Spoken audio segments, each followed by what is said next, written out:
Olá para você que nos acompanha no Justificando. Estamos aqui direto da redação para fazer uma grande análise aqui, um grande comentário, um debate muito rico sobre a região da Cracolândia, o que tem acontecido.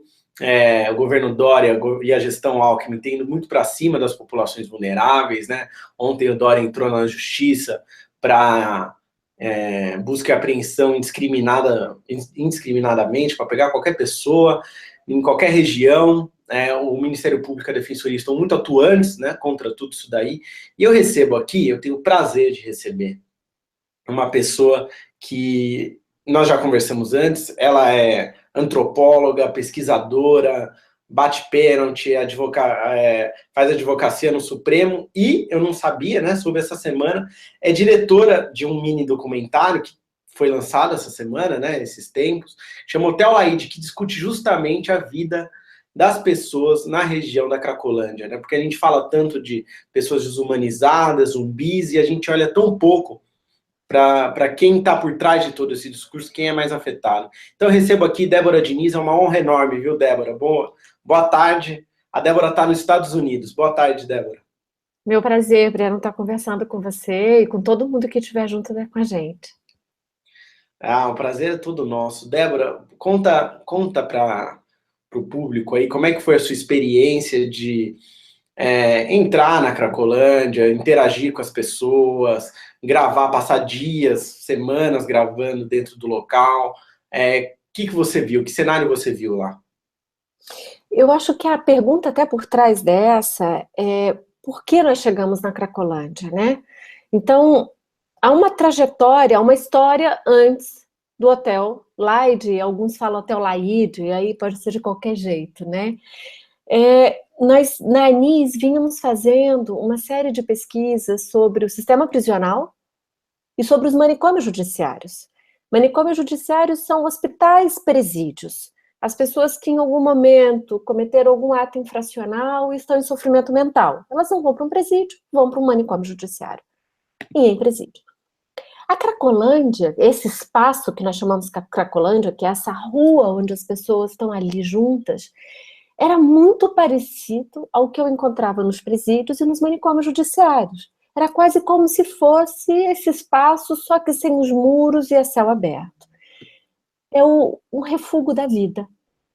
E os primeiros momentos em que eu passei por ali, não era à toa que algumas dessas pessoas já tinham passado por internações compulsórias. A personagem central do filme, que é a Angélica, ela passou por uma internação compulsória, que é a aposta do prefeito de São Paulo e do governador, que a solução para a Cracolândia não é deixar as pessoas no mundo, a solução para a Pedra não é deixar nós convivermos todos nós juntos, mas é encarcerar, prender, esconder e, se possível, usar o verbo dele, destruir. Uma população muito parecida. Então, a história de Angélica é a história que eu já tinha ouvido no presídio, que eu já tinha ouvido no manicômio judiciário. Essas pessoas, em algum momento, quando ficam passando por essa roda giratória dessas instituições, acabam terminando na rua. E a rua solitária, ela é muito cruel. A rua em bando é uma forma de sobrevivência. Então, ali, nós temos nomes para descrever. Cena de uso, fluxo, Cracolândia. Mas é nós vivendo juntos.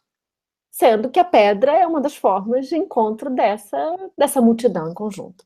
Então, para eu encerrar esse primeiro momento, é contando isso.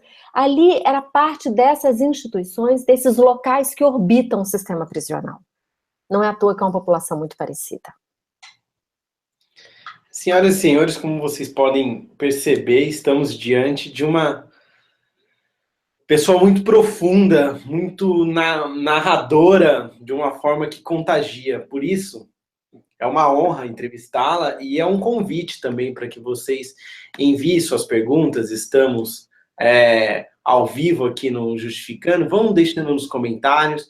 A gente vai passando suas perguntas para a Débora. Ela, de fato, é uma coisa assim indescritível, né, Débora? Esse seu talento é uma coisa que honra a gente. Dá um pouco de calor aí para a gente seguir junto. Débora, conta para mim, então, Você chegou, né? Você chegou à ideia da Cracolândia, e como é que foram os preparativos, como é que foi o primeiro contato? Você é uma pessoa de fora, uma mulher branca, da classe média, acadêmica, como é que foi esse choque de realidade para você? Né? As pessoas normalmente recebem na televisão, né, a classe média, ou a classe que não tem contato com essas pessoas, acredito que quando elas vejam, né, se deparem com o real, né, o deserto do real, elas se espantem. Como é que foi para você o contato, o primeiro contato? Eu acho que a principal negociação era do espanto das pessoas por mim, né? Não minha por eles. Eu estava indo ali, no território que era deles. Então, e não se chega na casa de ninguém, no território de ninguém, e dizendo eu vou aqui entrar e eu vou usar uma câmera. Para qualquer lugar nós nos apresentamos, né? Então ali a regra básica era eu me apresentar. E me apresentar da forma como alguém me apresentasse. Dissesse, ela não é polícia, ela não é uma espiã, ela não parece uma de nós, porque eu não pareço uma de nós, muito embora eu pareça com as pessoas que passam por ali para comprar droga. Isso é algo importante, eu não parecia com um dos habitantes, mas eu podia ser uma daquelas que dirige aqueles carrões e param na esquina da Cracolândia para comprar droga, que movimentam o grande comércio, não os que ali habitam. Então, há uma pessoa que me acompanha na minha primeira entrada no fluxo, que é a Carmen. A Carmen é uma assistente social que tinha trânsito livre dentro do fluxo, e não são todas as pessoas que têm, porque são pessoas que sabem conquistar a confiança e trabalhar com as pessoas. Ela não estava ali sendo alguém representando o Estado, ela era alguém da comunidade vivendo. Então, a cena que inicia o filme é genuinamente a minha primeira entrada no fluxo. Naquele momento, o fluxo tinha duas calçadas. Fluxo é ali, aquela rua onde todo mundo está junto, numa cena de uso. A cena de uso é o momento em que as pessoas vão poder usar a droga sem serem presas. Para quê? Para que o Estado possa se aproximar delas e dizer: quem sabe trabalhar, quem sabe comer, quem sabe dançar, quem sabe dormir. Isso se chama redução de danos. É convidar as pessoas para outras formas de viver a vida que não seja apenas com a droga. Então, Carmen era uma mulher que transitava por ali, e ela transitava dos dois lados da calçada. A calçada que nós entramos, que é a calçada de quem olha pela polícia, porque é a câmera da polícia que nos filma, é a calçada do lado esquerdo. Ali é uma calçada proibida. Eu jamais entraria sozinha. É porque Carmen entra. Mas você veja que a polícia me acompanha. Ela vai dando um zoom primário, um zoom quase que dizendo eu não posso acompanhar aquela mulher entrando. Então, se você vendo, ela vai puxando. Eu imagino quase que aquele... Você lembra aquele joystick da Atari fazendo assim, para dizer, eu vou olhar onde essa mulher vai chegar, e a cada barraca que eu vou passando, eu acho que quem me seguia não conseguia acreditar que eu estava entrando e saindo. Então essa é uma cena muito importante, porque ao mesmo tempo que eu estou sendo observada por quem domina o território, os disciplinas, eu estou sendo observada por quem permanentemente vigiava aquele lugar. E aí me soa de uma ironia e de uma falsidade tão grande dizer que não sabia que havia trânsito da droga ali dentro. A minha entrada, ela não entrou despercebida, né? Esse tipo não era o tipo que vivia ali, era o tipo que entrava para comprar. Então, eu estava sendo monitorada pela polícia, todos estavam, e vocês viram a potência do Zoom. Então, você não entra num lugar como esse achando, oi, meus amigos. Você entra dizendo, quem sou eu, o que eu quero fazer, e eu preciso da autorização de vocês. Então, a câmera entra, Breno, aberta. E até onde nós sabemos, nunca uma câmera havia entrado aberta dentro da Cracolândia. Nós não escondemos a câmera, nós negociamos aquela cena, que é a cena do anjo, que é a cena em que a câmera passa no fluxo. Da bebezinha, né? E aquela é uma cena muito importante, algumas pessoas não entendem, e talvez tenha sido intencional nosso deixá-la para sentir, né, e sem tradução. Mas ela é uma regra da Cracolândia. Quando passa uma criança, é a humanidade resistindo. Todo mundo grita, olha o anjo, e esconde o cachimbo. Então aquele é o momento de dizer, não, a gente é daqui, mas a gente não vai mostrar isso.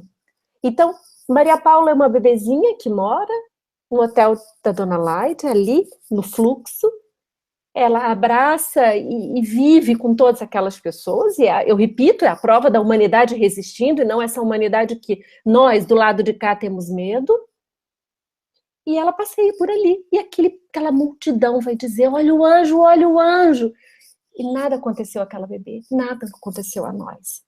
Porque aquilo havia sido conosco combinado, mas aquele é o passeio diário que Maria Paula fazia. Uau! Bom, galera, é impactante mesmo. É o que a gente não está acostumado a ouvir. Você que está ao vivo no Justificando e quer que as pessoas escutem sobre a Cracolândia, sobre a região conhecida como Cracolândia, sobre as pessoas que vivem ali, sobre todo esse programa, toda essa discussão que está no momento, eu sugiro que vocês curtam live, porque vocês ajudam a divulgar a live, compartilhem, chamem seus amigos para assistir. A Débora Diniz é uma pessoa rara, é uma pessoa extremamente profunda, e é uma pessoa que tem uma experiência de vida que vocês certamente vão aprender muito. Eu fico aqui, a produção fica aqui atrás, inebriada ouvindo. E é isso, mande suas perguntas, participe. Tem a Carla Teófilo falando que é sua fã, Débora, tem a Sara Marina Brizola perguntando qual que é a solução adequada. Acho que antes de conversar sobre a solução adequada, é entender pontos de vista, né? Porque você tem o ponto de vista do programa de Braços Abertos, que foi inaugurado pela gestão Haddad, você tem esse ponto de vista inaugurado pela gestão Dória, que é o Redenção. O Braços Abertos, ele aposta naquilo que você havia dito, que é a redução de danos, ou seja, que tal comer, que tal respirar, que tal sobreviver, que tal dançar, que tal buscar outras formas que não apenas, tão somente usar a droga, e o Redenção é abstinência, né? A partir do ponto que não use droga, se interne, se trate, cure. Fazendo esse panorama geral, vamos conversar sobre, primeiro, a redução de danos. Como é que você vê esse programa, né? Você agora como pesquisadora, professora, como você vê essa questão e qual a sua avaliação do programa de Braços Abertos? Então, vamos lá. Não foi nenhum governo específico e nenhum partido no Brasil que criou a ideia de redução de danos. Ela é um conceito, ela é uma forma de cuidar das pessoas em várias áreas da saúde pública. Então, eu diria que o nosso primeiro equívoco na conversa agora tão intensa, né, que toca as nossas formas de acreditar, toca as nossas paixões, toca os nossos medos, é dizer, é um programa do PT e agora não é do PT. Não, tá errado.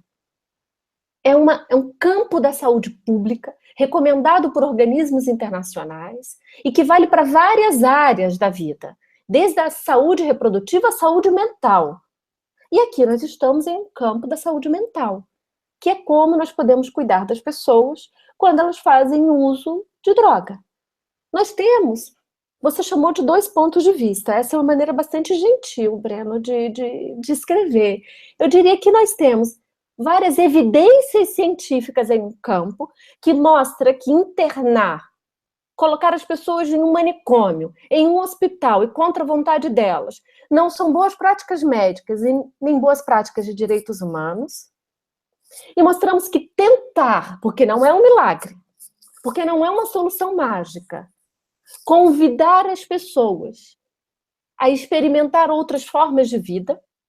Por isso, aquela cena da Angélica, quando entra no hotel, e ela está com a caixinha dela, do kit de higiene. Ela coloca a caixinha do lado dela e fica ali esperando. Ela é uma cena tão importante, sabe por quê? Porque está mostrando que é ela que está escolhendo fazer a transição da rua para aquela casa. É ela que está escolhendo dizer, eu não vou dormir no papelão e no frio, e eu vou dormir numa cama. Eu vou tomar banho.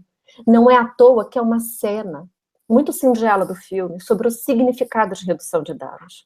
Quando nós começamos, até os primeiros 15 minutos do filme, a Angélica tem um cachimbo aqui, ó, entre o boné. Você não viu, Breno? Fala a verdade. Não vi mesmo. Ela tem um cachimbo aqui. O cachimbo por parte do corpo, a gente nem nota mais, tá aqui. Quando ela toma banho, o cachimbo desapareceu. Aquilo é uma cena ela é tão singela de dizer, eu não quero mais me apresentar como um cachimbo, que é a cena do anjo. Olha o anjo e todo mundo escondendo. Então, eu repito, é a humanidade resistindo. E aquele é um passo gigantesco. E o que está no lugar do cachimbo dela um ano depois? Um crachá, em que diz: eu existo, eu tenho nome. Ela balança o crachá, dizendo: eu trabalho, eu parei de fazer programa, eu parei de fazer besteira. Mas aquele crachá, para alguém que sai da rua, que nem documento de identidade tem, é dizer: eu existo, olha aqui, ó, olha quem sou eu. Então, é o cachimbo ou o crachá, é o papelão é dormir, é o papelão é tomar um banho. Agora, quem imagina que a solução é internar, porque é não mais ver, você vai dizer: muito lento, é muito devagar. A pergunta é: quando nós internamos, a gente já internou a Angélica. Quando eu digo a gente, o mundo que nós vivemos, né? Ela diz: eu fui internada. Era 8 horas da manhã remédio, 10 horas da manhã remédio, 2 horas da manhã remédio, eu só vivia dopada. Onde estava a Angélica de volta para a rua e dizendo: eu preciso tentar de outro jeito. Um ano depois, veja, isso não é ficção, Breno.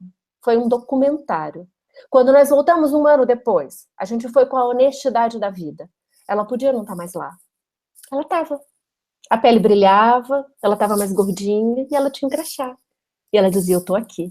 E essa casa é bonita, eu vou arrumar a árvore de Natal. Até que queimaram o hotel, né? Nossa. Breno, você é exagerado. Eu me emociono. O Gui tá aqui atrás de mim na produção. Eu olho para ele também tá caindo da cadeira, porque é desumano, né, Débora? É simplesmente ver a pessoa como sujeito, né? A pessoa é vista como coisa na Cracolândia, ela é vista como um objeto, como zumbi, né? Elas são chamadas de zumbis por todo mundo, né? Todo mundo se refere às pessoas na Cracolândia como zumbis. Como que você vê isso, essa expressão é bem representativa, né? Você sabe que quando eu, às vezes, ia sair de noite dali e eu tinha que encontrar uma condução e eu ia procurar o registro no mapa, você sabe como é que o Google Maps indica? Zumbilândia. Nossa, que desrespeito. Você me entende que isso já é parte até da nossa geografia da cidade? Eu queria poder, junto com você, encontrar outro nome para dizer não é Cracolândia. Só que ninguém vai me entender, porque o mundo já colonizou aquele espaço dizendo Cracolândia. Agora, a pergunta que eu me fazia ali, e eu queria poder compartilhar com você, no momento em que eu cheguei a primeira vez à Cracolândia, eu puxava um plantão num presídio, né, em Brasília. Então, um dia a cada 72 horas, eu passava 24 horas num presídio. E a população que eu encontrava... Hã? Corridas, 24 horas corridas?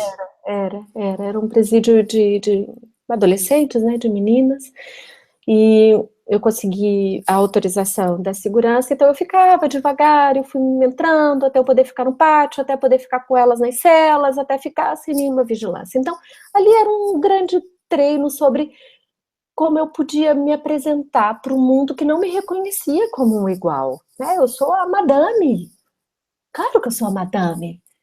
E querer dizer que não sou, tá errado. É assim que é a nossa desigualdade da vida. Mulheres como eu, quando passam ali naquele lugar, é para comprar droga e ir embora. Ou é achar que vai chegar para fazer alguma missão religiosa. E não tem nenhum problema com a missão religiosa, ela é importantíssima naquele espaço. Mas ela nunca vem para um encontro de convivência, de dizer nós vamos nos encontrar.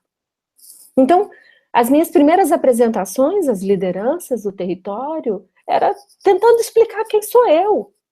Olha, de onde eu venho, o que eu quero fazer, e eu não quero esconder. E depois foi explicar para o ônibus da polícia que eu queria as imagens que eu sabia que eles tinham feito de mim. Que eu sabia que alguém como eu, entrando dentro do fluxo, não passaria despercebido pela polícia. Mas eu nunca pedi à polícia segurança. Porque essa é uma negociação que nós temos que fazer entre os iguais e entre o próprio território. Então, ela foi feita com as lideranças e com o território. Então, eu repito, nós fazemos a cena do anjo, há quem grite P2, que P2 é policial disfarçado, mas nada acontece conosco. E eu passo muitos dias por ali, e nada aconteceu. Porque a conversa ela era muito franca sobre o que nós estávamos fazendo ali. Então, eu não estou fazendo nenhum romantismo, tá, Breno? E eu não estou aqui fazendo uma defesa sobre o que possa ter de ruim dentro da Cracolândia. O que eu estou aqui sustentando é que nós ainda não inventamos uma maneira melhor de cuidar das pessoas do que dando a elas o direito de dizer: eu quero hoje tentar dormir numa cama. E um ano depois ela reafirmar: eu ainda estou dormindo na cama. E eu quero arrumar árvore de Natal. Se a humanidade não nos provocar ali, e para mim hoje esse filme, ele foi lançado na véspera da operação policial. Nós íamos lançar dentro do fluxo, e as lideranças nos disseram: não venha, porque não tem segurança. Nós lançamos a poucas quadras de lá, metade da audiência veio do fluxo. Então, para mim, foi muito significativo.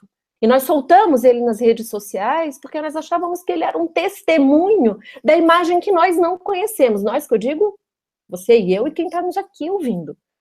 Porque as pessoas que vivem ali sabiam que o hotel da Dona Laide, da Dona Laide, era uma esperança que foi destruída quando começaram a derrubar esses espaços. E que internação pode ser a solução para algumas pessoas, mas ela jamais pode ser compulsória, ela jamais pode ser um ato violento do Estado.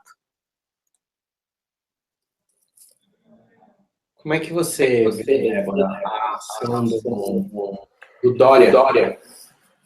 Como é que você vê a ação do dia para a noite, de você passar a polícia, avassalar tudo, passar por cima dos habitantes ali da região?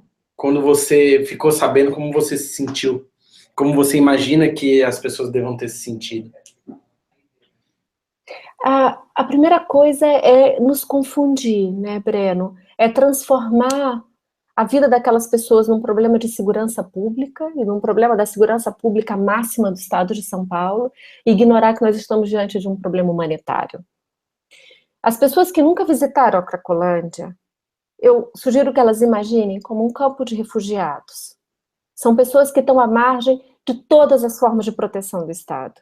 E que ali, juntas, havia uma possibilidade de protegê-las nas condições mínimas de dignidade da vida.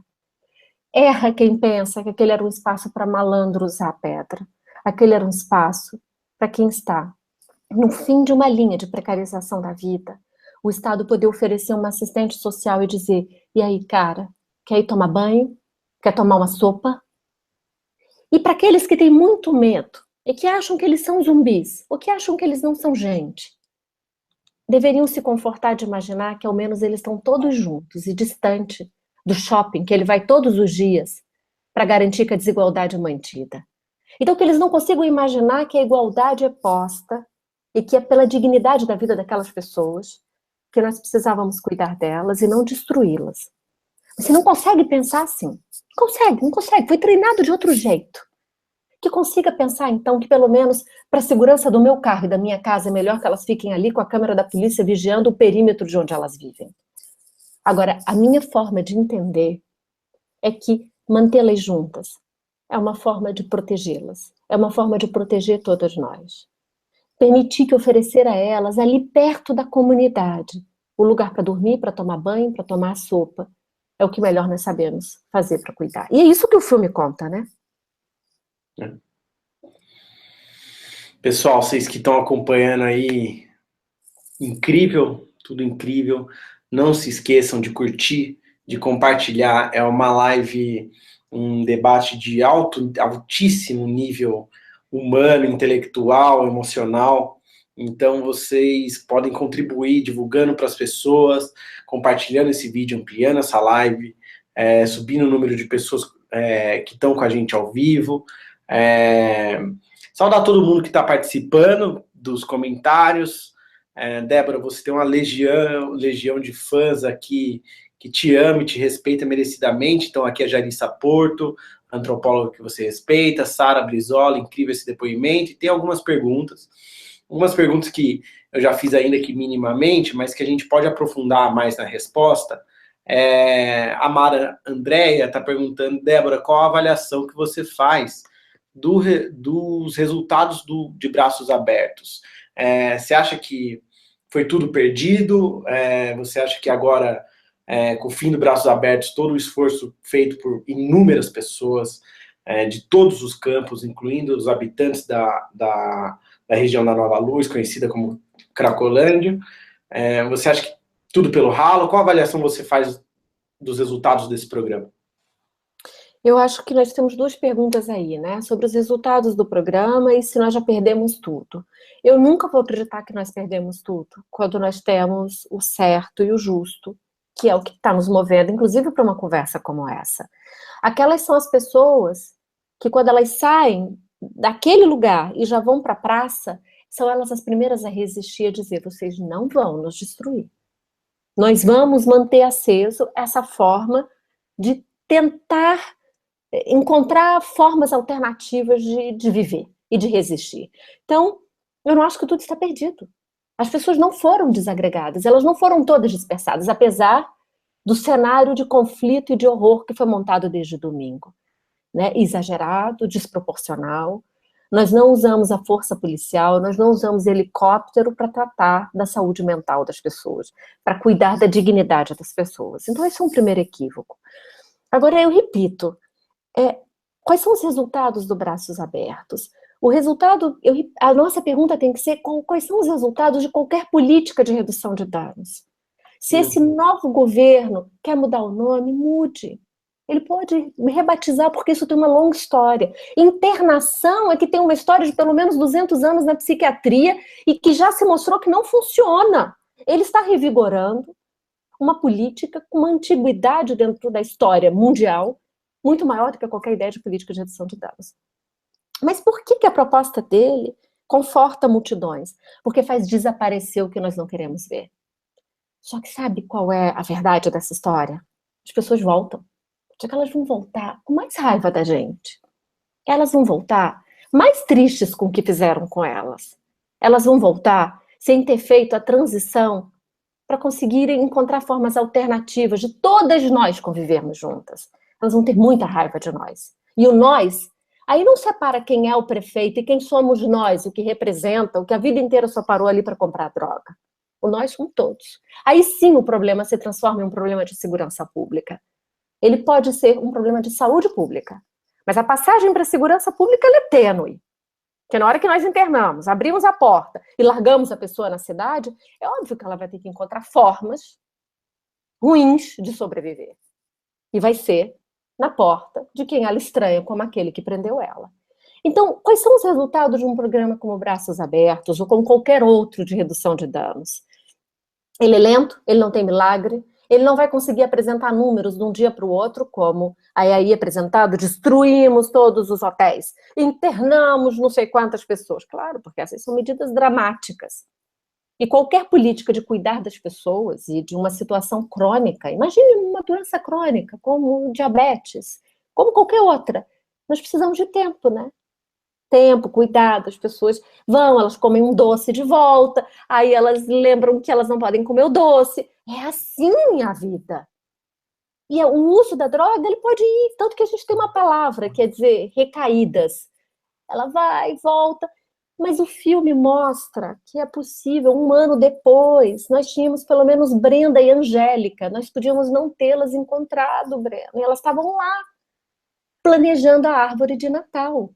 Isso é redução de danos. Ela está feliz com aquela casa cheia de quadros que foi queimada e que foi os destroços carregados pela ação policial. Carregar aqueles destroços, para mim, é a maior prova de que o que move não é cuidar das pessoas, mas é muita raiva por elas existirem. Essa raiva vai se voltar contra nós.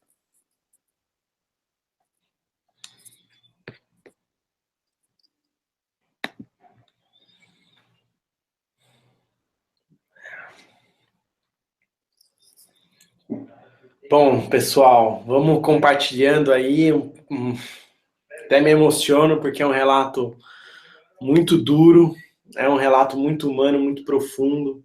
É exatamente o que falta aí nessa política, coração, olhar o outro como um ser humano, olhar o outro como sujeito e não como um pedaço de nada que você quer trancar numa porta, jogar a chave no banheiro, apagar a luz e deixa a pessoa lá morrer, vai fazer um favor para esses políticos se essas pessoas morrerem, porque é isso que eles querem, que elas morram, né? Embrulha o estômago, Débora. Embrulha o estômago. Você sabe, Breno, que é claro que todos os medos do mundo eu também tinha, né? Eu faço parte do mesmo mundo em que nos educa e nos diz que eles são zumbis e que nós não somos zumbis. Nós não fazemos um passe de mágica a redescrição de tudo que nós somos. Só que a primeira vez que eu entrei no hotel da Dona Laide, e aquelas cores, aqueles quadros, e aquela menina perambulando por ali, e todo mundo que entrava beijava ela beijava todo mundo. E eu fazia, mas o que é isso, né? Assim, todos os meus códigos equivocados de dizer, mas ela vai ser violentada, mas esse não é um lugar para criança, e não pode... E ela estava feliz, ela esticava o braço para qualquer um que entrasse ali, dos habitantes da casa, levava beijo de todo mundo compartilhava.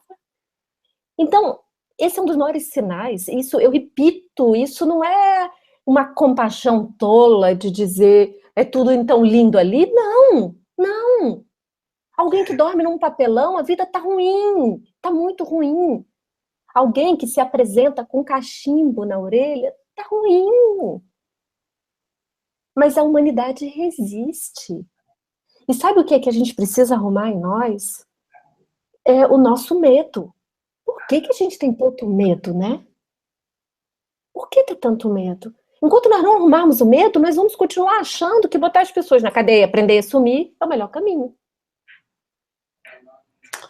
Acho que o pessoal teria que abdicar de tentar conseguir o voto fácil no discurso fácil desses programas vespertinos que vendem Cracolândia como um bando de assaltante louco que precisa ser trancado numa sala e porrada neles, e aquela coisa de polícia que não pensa a longo prazo, que vai voltar, que volta com mais raiva. Como é que vai fazer, né, Débora? Acho que a gente conversando no nosso micromundo aí, conversando com as pessoas mais próximas, explicando, pedirem para elas explicarem para as outras, pedir para esse relato só nesse ponto, né, mas que seja em toda a vida, mas já que a gente está nessa conversa, que divulgue, que compartilhe, que converse com as pessoas próximas, porque a gente, se depender da política aí, a gente está perdido, né? Mas, Breno, eu acho que a gente tem dois testemunhos para as pessoas que têm muito medo. No meu próprio filme, ali estava aquela menininha, sem medo, andando pelo fluxo, e todo mundo, né, adorando ela. E o segundo pode ser o meu. Eu tenho 1,60 m. Olha, nunca me aconteceu nada ali, nada. Eu não sou nenhuma heroína, eu não sei usar arma, eu não sei falar grosso, né? Então, nunca me aconteceu nada. A Carmen ficou ali muitos anos, que é quem me acompanha. Nunca aconteceu nada a ela. Então, também depende muito de como nós nos aproximamos um dos outros, né? Se nós nos aproximamos das pessoas com muito medo, elas vão reagir com essa linguagem. Se nós nos aproximamos, claro, se nós também estamos acuados. Então, eu não consigo imaginar outra forma de resolver os problemas que estão diante de nós, se nós não conseguirmos fazer outra pergunta sobre como nós queremos conviver. Né? Como conviver. A vida é um direito de todos nós juntos. E prender na saída, né? Nem internar, isso está mais do que provado. Agora, a pergunta que eu acho que interessa, desculpa, Breno, te interromper, a quem poderia interessar, além de tirar da paisagem urbana os zumbis? Imaginem que um grande mercado de leito psiquiátrico vai ser criado, né? É um grande mercado. Lucrativos hospitais, né? Muitos hospitais nas mãos de pessoas que podem estar em ministérios da justiça, né? Ou hospitais que podem estar na mão de certos professores titulares de universidades federais tão entusiastas desse método de internação compulsória, né? São eles que vão ganhar mais dinheiro fazendo valer suas próprias clínicas, né? É a retórica a serviço do próprio bolso, sem pensar na realidade das pessoas, sem pensar no que você está fazendo, né? Então, vamos lá. Para quem gosta de pensar direitos em termos de números, certo? Nós vamos tirar essas pessoas de um hotel que custava R$ 400 para o Estado. Que era isso que o Estado pagava para cada um dormir ali. Ganhava 200, R$ 300 para ter o trabalho de 4 horas por dia varrendo o chão. Tomava uma sopa, comia num hotel popular, um restaurante popular de R$ 1 o dia. Faça as contas comigo. E aí vamos botar os funcionários. Né? A gente consegue fazer matemática. Quanto não é uma internação em uma clínica psiquiátrica 24 horas por dia, com psiquiatra, assistente social, psicólogo, administrador. A gente vai mover uma grande indústria do capital médico, né? Então, essa é uma pergunta por trás. Então, os que gostam de pensar soluções para os problemas em termos financeiros, é mais barato a Cracolândia, é mais barato o hotel social. Muito mais. Resolva-se ali, que é muito mais barato do que criar, em um dia, mais leitos do que nos últimos 10 anos da história do Brasil no campo da psiquiatria. Tá aí o desafio.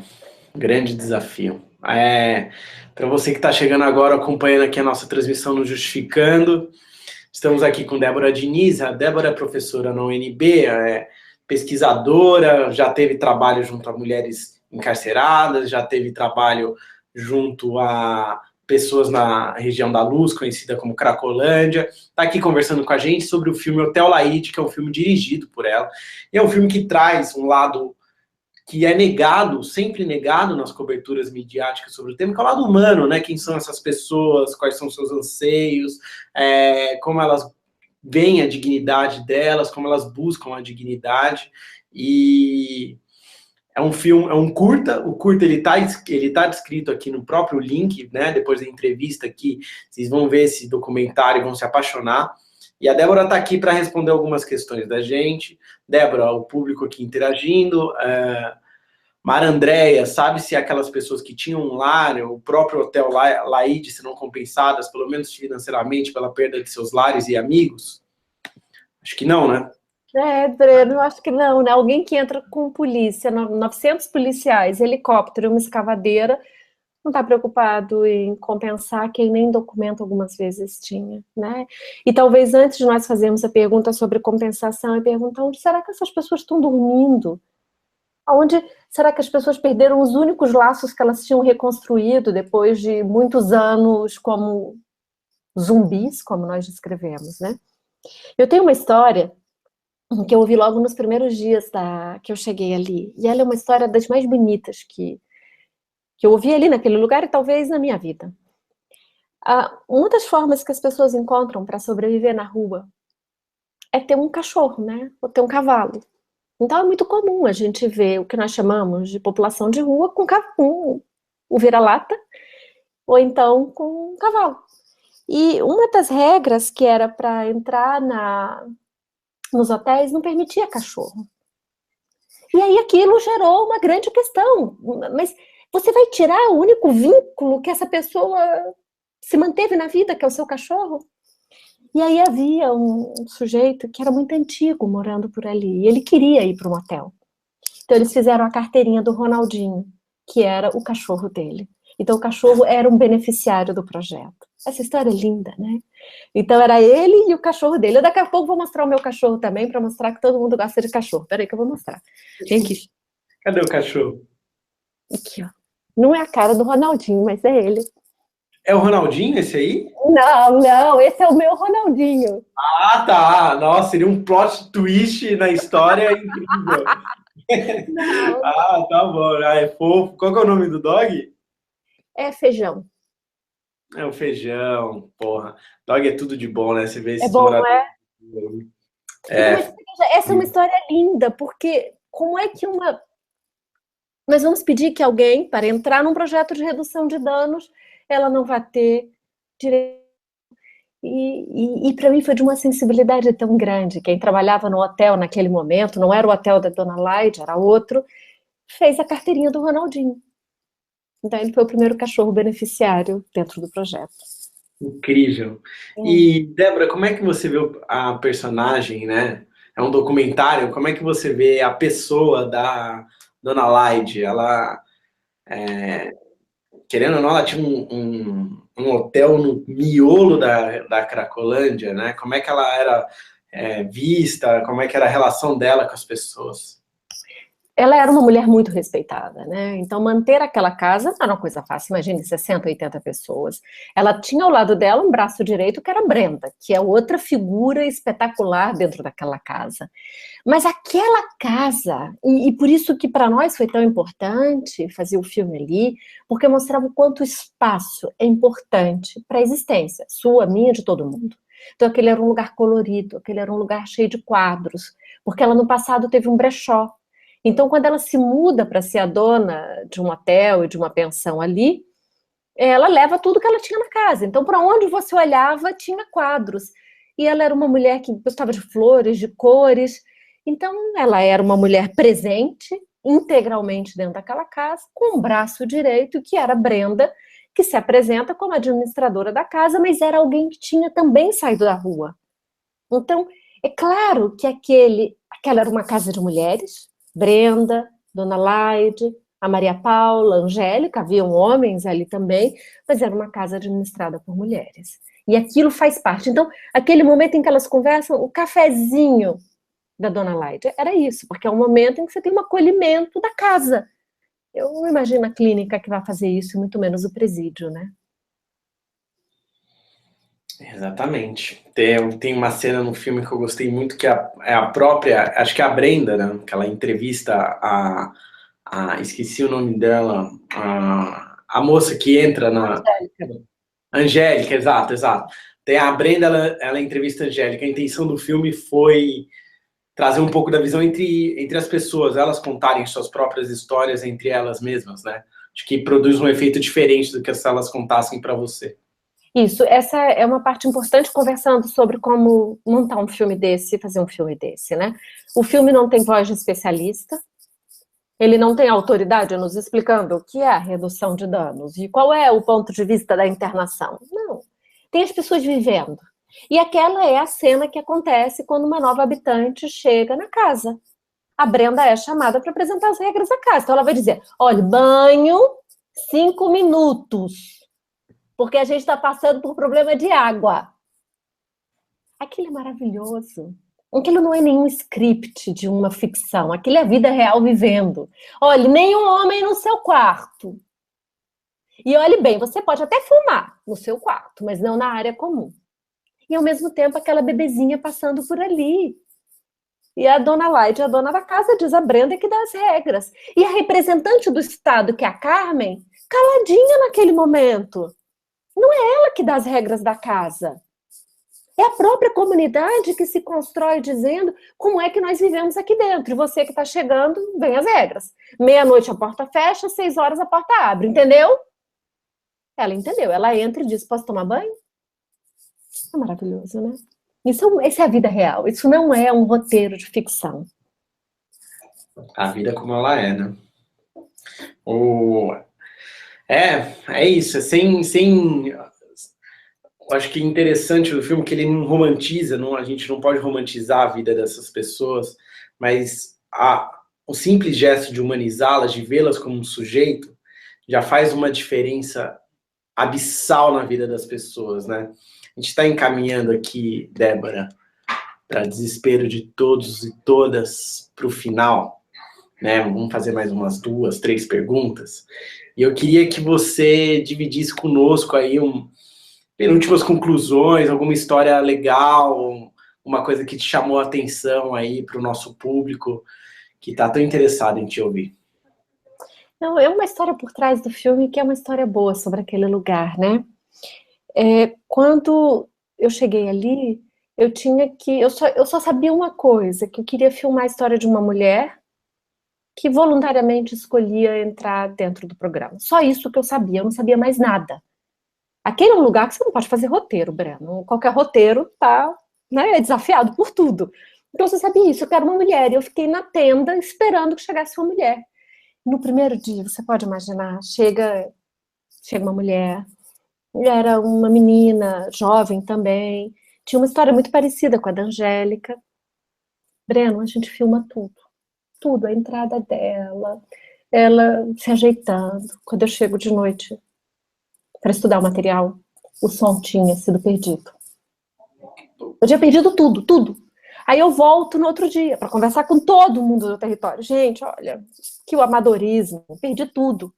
As pessoas me olhavam dizendo assim, do que você está falando? O problema aqui existe o tempo inteiro, esse é só mais um. Começa tudo de novo, vamos, a gente vai achar outra. O que não falta aqui é mulher. Então, aquilo para mim foi de uma importância tão grande. Primeiro que aquilo que era gigantesco para mim, que eu achava que era um amadorismo, como é que eu ia me explicar? É a coisa mais comum do mundo, num lugar que a vida se reinventa todos os dias. E que os problemas, que aquilo que parecia que era um problema para mim, aquilo era de uma tolice tão grande. O problema é, tá dando à luz e o conselho tutelar já está chegando para tirar a criança porque você não pode voltar para ali com a criança. Isso sim é um problema. O problema mesmo é conseguir tentar entrar dentro de um hotel desse e se manter. O problema mesmo é passar todos os dias por ali pelo fluxo e resistir a, quem sabe, usar uma pedra a menos, 5 pedras a menos. E dia após dia reafirmar que quer se fazer a transição de humano, como a Angélica fez. Então, essa é uma história super tola, de um segredo do filme. Ela não era, no final, a nossa personagem, a primeira que nós tínhamos gravado, só que nós tínhamos perdido tudo. Nossa, era pra ser então, né? Meio coisa do destino. Era para ser. Era para ser. Tava escrito que era pra ser ela. Coisa incrível. E a que nós gravamos no primeiro dia, quando eu volto um ano depois, ela tinha desaparecido. Porque quando eu volto um ano depois, eu podia encontrar qualquer coisa. A Angélica podia estar lá, a Angélica podia ter ido embora, a Angélica podia ter abandonado o programa, podia ter voltado para o fluxo. E a honestidade, pelo menos da forma como eu entendo o documentário, me forçava a contar como ela estivesse. Né? Então, não é um final feliz porque eu tracei que a Angélica ia ficar humano. Foi porque assim foi.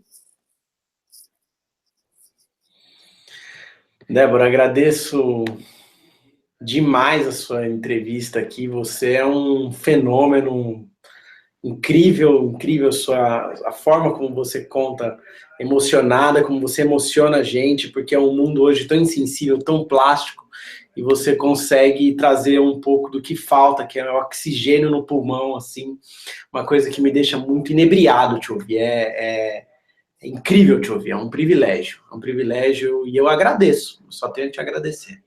Não, o prazer foi meu, Breno. Eu parabenizo todos vocês aí do Justificando e eu estou sempre à disposição. Tá bom, Débora. Ó, e para você que nos acompanhou nesse debate aí, nessa aula aqui, eu só sentei e fiquei levantando a bola para cortar nessa grande aula. Obrigado por quem participou. Continue nos acompanhando, nos Justificando e até uma próxima. Seguimos juntos aí. Seguimos. Um abraço, gente. Abração, Débora.